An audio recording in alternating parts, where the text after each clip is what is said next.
Hello everybody, welcome back to the Stacey West Preview Show. I'm your host Jake.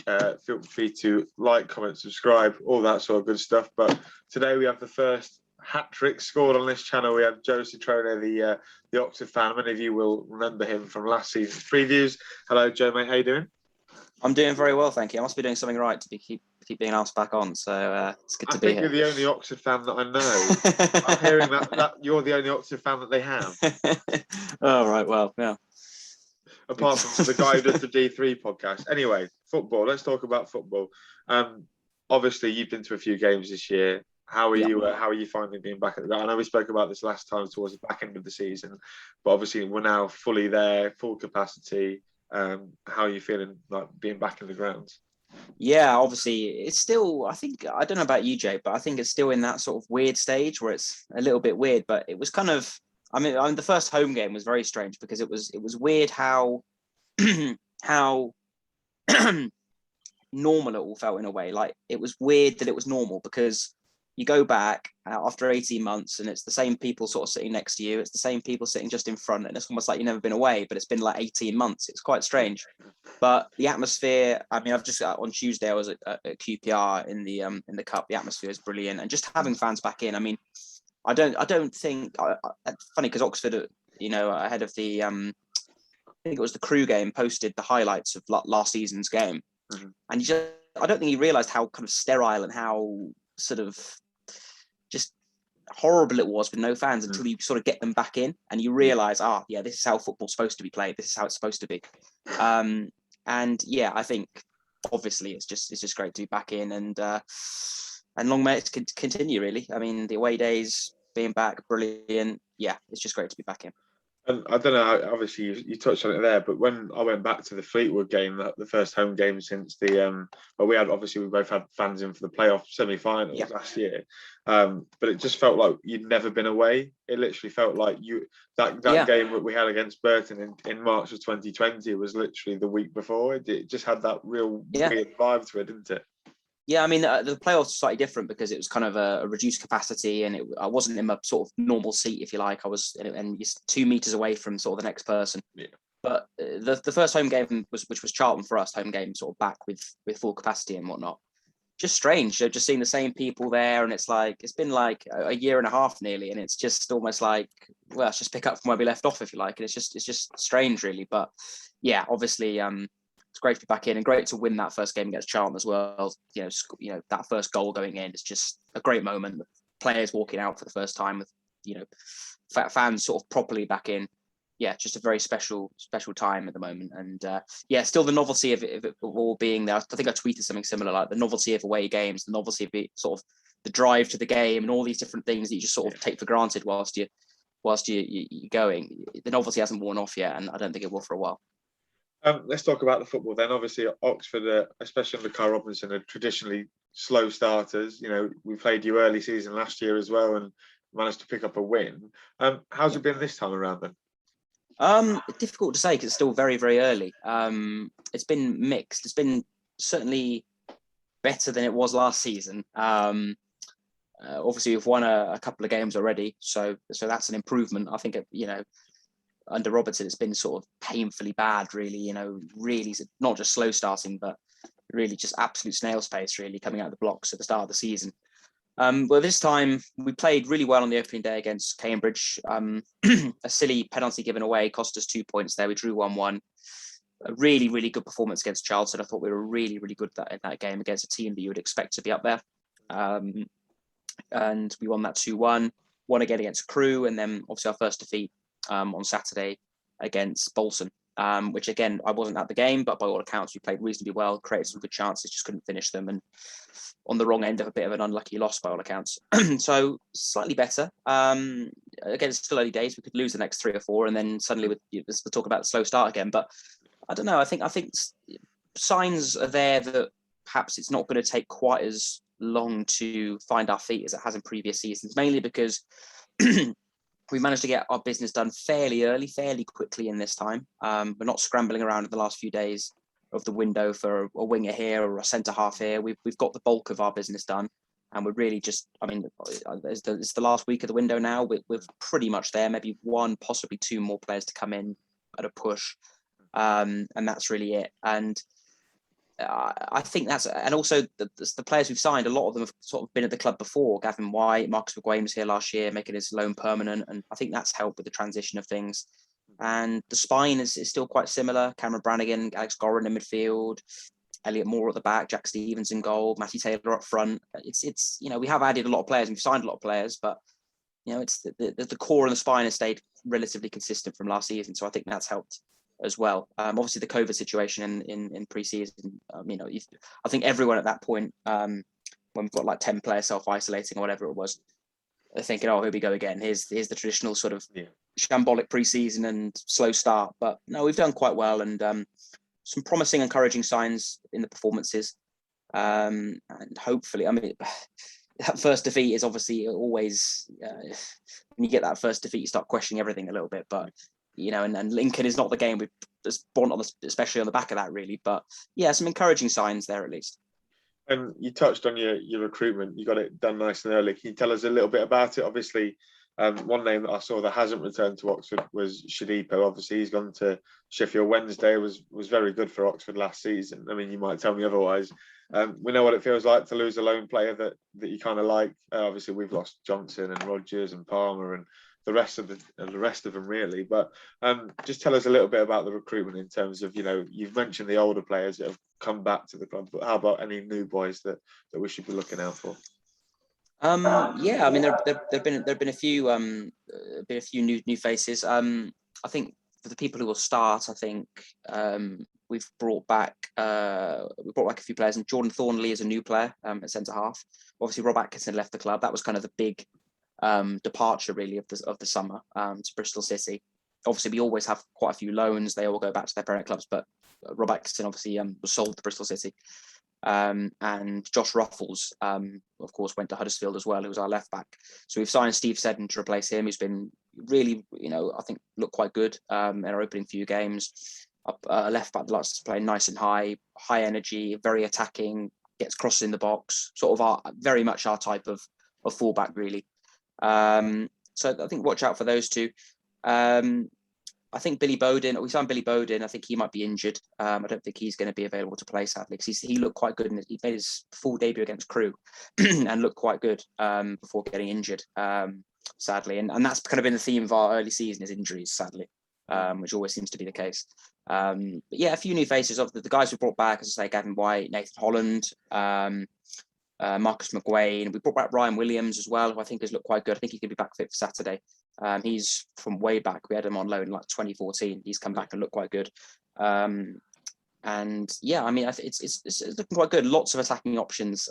Whenever Carl Robinson builds a squad, it's like a million wingers, and then that's kind of how he assembles his squad. Really, just pack out the attacking areas and kind of rotate between them, and that's kind of what we've been doing. So it's quite difficult to guess what the front three will be. You could kind of guess the rest of the team quite easily because there are not that many options really, but the front three, it could sort of be any sort of combination. We'll see. I'm quite looking forward to see what we do there. But yeah, lots of new faces. But as I said before, the spine has stayed quite consistent, and Cameron Brannigan has looked really, really good early in the season as well. He had quite a few problems last season, but has got back fully fit and looked really sharp early season. So he'll be, if you're going to ask me which one to look out for, I'd say Cameron Brannigan. He looks really sharp.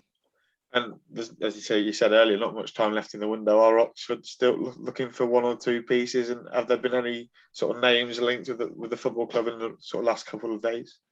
Not really names. No, I think we've been looking for a sort of backup left back for the whole window. Really, as I say, it's quite to recruit a backup is quite difficult because you've got to find somebody who's basically happy to sit on the bench, and that's finding a player that's good enough that's willing to do that is quite hard. So.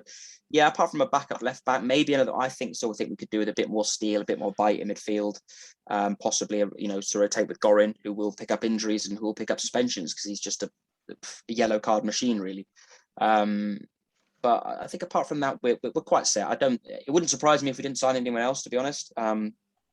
Robinson was saying that we're still looking maybe for one or two, and we can act quickly if the right option comes up.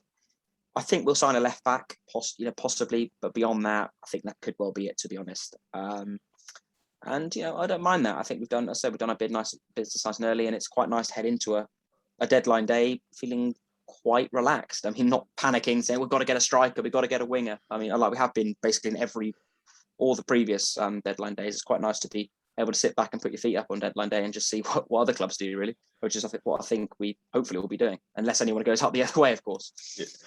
I've been waiting sort of to talk to another fan of a playoff team, really. Appleton sort of alluded to the fact a couple of times that those couple of weeks taken up with the playoffs, those 3 weeks at the end, we had obviously the game more than you guys did, really halters their preparation for the transfer window. That clearly hasn't sort of come up in the Oxford recruitment, because you guys have recruited early, as you said. Yeah, I don't know. I can see what he means. I think maybe getting to the final. Obviously, we only got to semi-finals, and admittedly, there's only a few more days extra, but that could be vital. I don't know. If Appleton says that, I'll trust Appleton, because I'll trust Appleton with anything. Anything he says is I'll happily agree with. I'm not going to go against him. He's the genius here, not me. So yeah, I mean, if he thinks that, then I can see why he would say that. I think losing a week or so, or whatever it was, a couple of weeks out of your summer. Yeah, I mean, I can see why that would be a problem. Players going on holiday a little bit later from your squad, returning a little bit later. I don't know. Yeah, delaying things a little bit. Yeah, I can see why. But from our perspective, I don't think that's made too much of an impact. As I say, the key really was selling Atkinson early and not dragging on, because I think in seasons gone by, I think with people like Marvin Johnson and some other sales we've made, it's kind of dragged on a little bit and can become quite frustrating, and then that can cause problems. But no, I don't think the playoffs especially caused any issues for us. I don't think. You have to ask Carl Robinson and people from the club on that. I suppose they'll be able to give you a better answer than me. But no, I mean, I think getting to the playoffs was a good experience for us. And hopefully it will stand us in good stead. We'll learn a few things from what happened, and we'll be able to take them into this new season. And you spoke earlier about the game against Bolton. Unfortunately, to lose 2-1. Obviously, they managed to beat us the Tuesday night before. What did you make of the game? I know you obviously said you weren't there, but from accounts, sort of from Oxford sort of media and stuff like that, what's sort of the consensus of how you guys played? What seemed to go wrong, and where could we potentially exploit you guys? Difficult to say where you could exploit, and even if I did know, I probably wouldn't say. But I think that the consensus was pretty consistent among Oxford fans that were there, that we kind of played quite well, but just didn't take our chances. And I think that was a theme of our early sort of season form last year. We actually played okay in some of the games that we were not picking up points in, but just couldn't finish our chances and gave away some silly goals. And you're suddenly at the end of the game thinking, we have more possession, more shots on target, higher XG or whatever, every stat in our favour but the scoreline. And I think it was kind of one of those situations. Maybe a little bit more end-to-end than perhaps some of the games you had last season. I think Bolton, by all accounts, played quite well as well, and it was quite a good game of football. But we had, I think, a few golden opportunities that went begging, and I think probably quite a little bit unlucky to come away with no points. But yeah, I think that was the consensus amongst Oxford fans. And actually, we played Crewe obviously a few days earlier in midweek. I think a lot of people were saying we actually played better in the Bolton game than we did in the Crewe game, but we sort of managed to scrape a 1-0 win, maybe a lucky 1-0 win against Crewe, and then you're on the wrong end of a defeat against Bolton. Just sort of the two sides of the coin there, but hopefully we'll be on the right end of a result against Lincoln again at home. Yeah, to bring that up, obviously. I've written down here, Robinson yellow cards. Any idea why that might be? Why might that have come up in my 5-minute research? Obviously, before we came on air. Feel free just to take the floor here. Why is Robinson finding himself in the book almost as much as Steve Evans, obviously our best mate? Did you see the GIF, the Carl Robinson yellow card? Yes, GIF? That's what I'm referring to. I'm sort of hoping you can perhaps give a little bit of light of what Robinson. Is he just gobby? Is that the issue? Yeah, I think that sums it up quite accurately. It's Carl Robinson is just Carl Robinson, really, isn't he? I mean, I think for opposition fans, a lot of them seem to hate him. A lot of Oxford fans seem to love him. As for the yellow cards, I mean, I'd rather he didn't get them, to be. I mean, the GIF was quite funny. I can't argue with that. Whoever thought that up, kudos. But yeah, I mean, I'd rather he didn't get yellow cards and didn't get touchline bans like he had in the playoffs and stuff. But look, I think he's a bit too old to be changing now. I don't think he's going to change Carl Robinson. I think he's always going to be that way. I think he's always going to let the fourth official know exactly what he thinks. I think he's always going to be a little bit mad, passionate, some would say, on the touchline. I think he's always been that way. Very different to obviously Michael Appleton, who is a little bit more calm and methodical, even though he looks like a bouncer or whatever who could pummel the shit out of you. I mean, Robinson, who's sort of the more sort of, I don't want to say aggressive, but certainly more animated on the touchline. Yeah, I mean, some people love it, some people don't like it. I don't want to endorse abuse towards refereeing officials, but I don't think Robinson. I think that gift might be coming out a few more times this season. Let's put it that way. And I know you sort of took note to one Lincoln City signing in particular over the summer window, Mr. Chris Maguire, yet to feature, unlikely to feature against you guys, which you're probably quite happy about. Just talk to us about the Appleton and Maguire link up at Oxford. Obviously, I think you've sort of waxed lyrical about both of these people. We've spoke before about especially Appleton, but just shed a bit of insight about Maguire's time at Oxford and what you feel like he might be able to offer us this year. Yeah, I was really like feeling very nostalgic and stuff when I saw Appleton signing Maguire. And yeah, Mags is such I can't say a cult hero, but then I guess when you say cult hero, it often goes with the player maybe wasn't so good but was loved. But Maguire was good, like he was really good for us, but was just, I don't like the word, but a bit of a shithouse, like a bit of a, like to get the fans, the opposition fans very love celebrating in front of opposition fans. I mean, in the games against Swindon that we played, was very much the centre of attention, always in the derby games. I love being centre of attention, perform his best when he's centre of attention. When fans are booing him, getting on his back, that's where he thrives. And he's a really lovable player when he's on your side, and a very, easily dislikable player when he's on the opposition. I think he's that kind of player. But I mean, I haven't seen him really. Obviously, it's been a few years since he played for us, but was really good for us. Like, was very skillful, lots of quality, lots of very classy footballer. I imagine he's lost a little bit of pace. Wasn't exactly the quickest when he played for us, but I think if you allow him to do what he wants to do, he'll come out with moments of magic over the course of a season. I don't imagine he's coming in as a starter. You can correct me.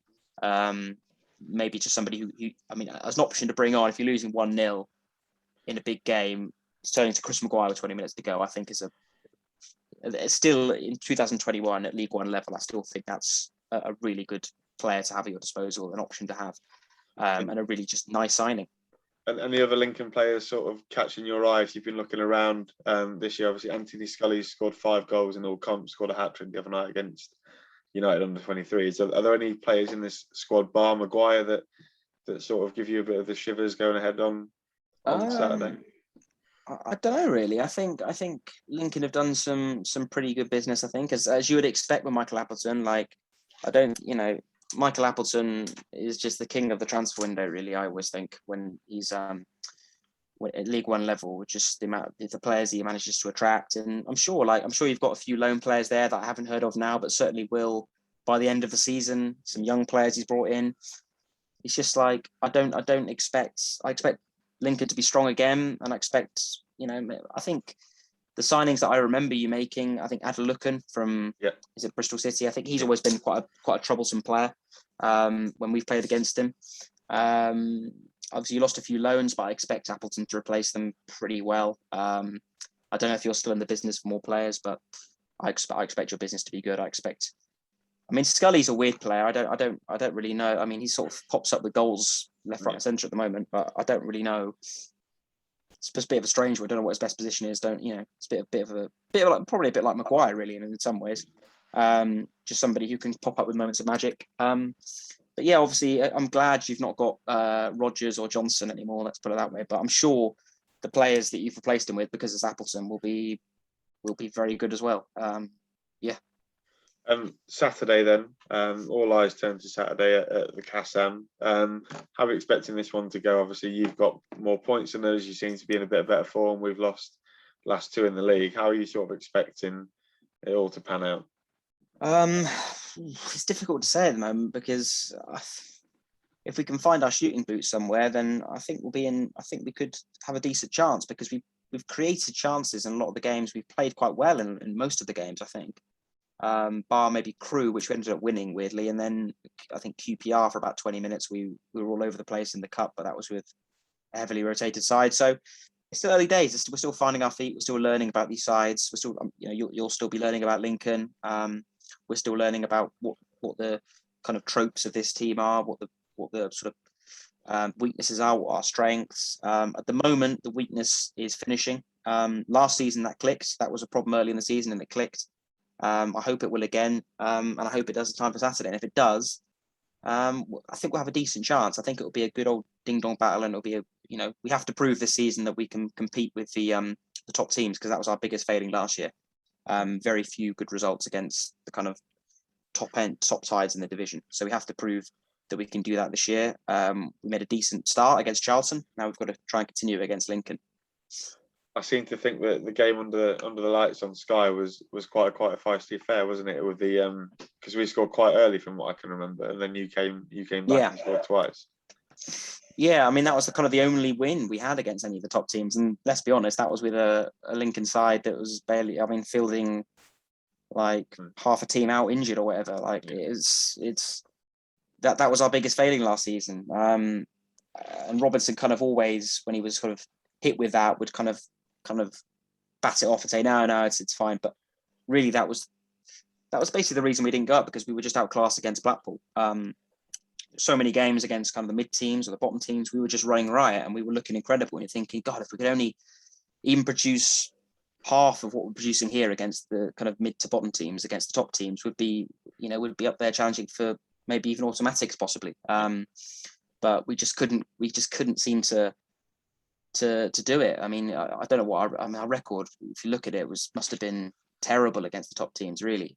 So we have to put that right this season, and this will be a good early test, because although Lincoln maybe haven't picked up the results perhaps you want early in the season, you haven't got off to a flyer, but we know that Lincoln will be a strong team this season. There's no doubt about that in my mind.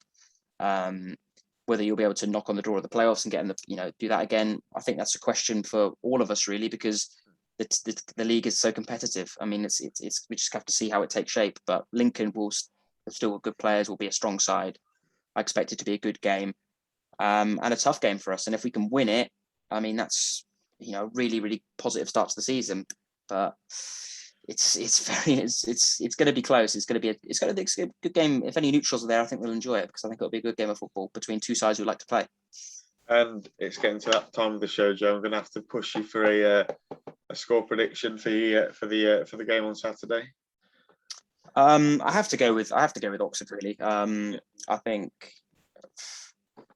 we'll concede. I think 2-1 Oxford, maybe. I don't know. It's difficult. I'd have to back us, but I'm not feeling the most confident I've ever felt. I think Appleton coming back and beating us early in the season, it just seems like the sort of thing that would happen, really. But no, I've got to back our team. If we play like we played against Charlton, we'll be grand. We'll be fine if we play that well. I think there'll be that we really should have scored more goals in that game. Really should have. The scoreline should have been more emphatic than it was, really. I think if we can play that well again, we'll be in good shape. But you don't know, and we've got to find our shooting boots from somewhere. Well, thanks for coming on the channel again, Joe. Obviously, I think we'll probably make it the quadruple later on, further in the season. Anything you'd like to plug at all? I've got nothing. Well, my employers, if you're going to bet on a game on Saturday, bet Star Sports. Love it. And your Twitter? Maybe just drop your my Twitter. I don't even know what my Twitter. What is it? Joe_Citrone. Citrone. There you go. That's right. I think that's it. Anyway, thank you very much again, Joe. Massively appreciated, as always. Excellent insight on all things used. Everybody else watching, feel free to give a like, comment, subscribe. That would be great. Follow me on Twitter. You know where I am. Anyway, we'll see you next week for another preview.